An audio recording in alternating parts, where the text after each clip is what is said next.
Pas paralajmërimit për shkarkim të kryetarëve të njësive administrative, pasi mbështetën kandidat të veçantë për deputet në listën e hapur gjatë fushatës elektorale për zgjedhjet e 11 majit, grupi i monitorimit i ngritur në Bashkinë e Vlorës ka dhënë një tjetër ultimatum për kryetarët e 5 rajoneve të qytetit të Vlorës dhe drejtuesve të drejtorive dhe ndërmarrjeve që varen nga bashkia.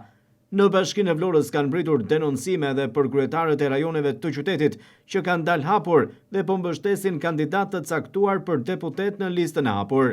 I njëjti shqetësim është edhe për drejtorët e drejtorive dhe ndërmarrjeve që varen nga Bashkia e Vlorës. Edhe këta të fundit do ta kenë keq punën, pasi televizioni 6+1 Vlora mëson se ka një letër zyrtare nga grupi i monitorimit të administratës i atashuar pranë Bashkisë së Vlorës, që ndalon rreptësisht fushatën në orarin zyrtar të punës apo edhe tifozllëkun që mund të bëjnë për kandidat të veçantë dhe për të shprehur atyre mbështetje publike.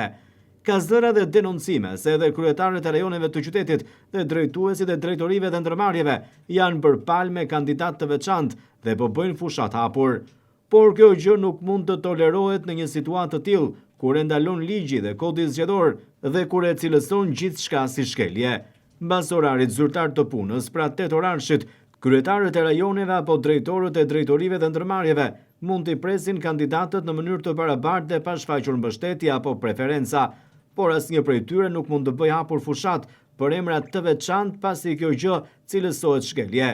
Pikërisht grupi punës i ngritur në Bashkinë e Vlorës po ndjek dhe monitoron aktivitetin e punës të kryetarëve të rajoneve të qytetit dhe drejtorëve të drejtorive dhe ndërmarrjeve, pasi ka ankesa se ata po mbështesin hapur kandidat të veçantë për deputet dhe se kjo situatë cilësohet e patolerueshme.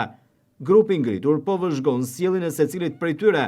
dhe do të marrë masa, pasi asnjë nuk duhet merret me politik dhe fushat në orarin zyrtar të punës, por të shërbejnë qytetarëve dhe të bëjnë detyrën,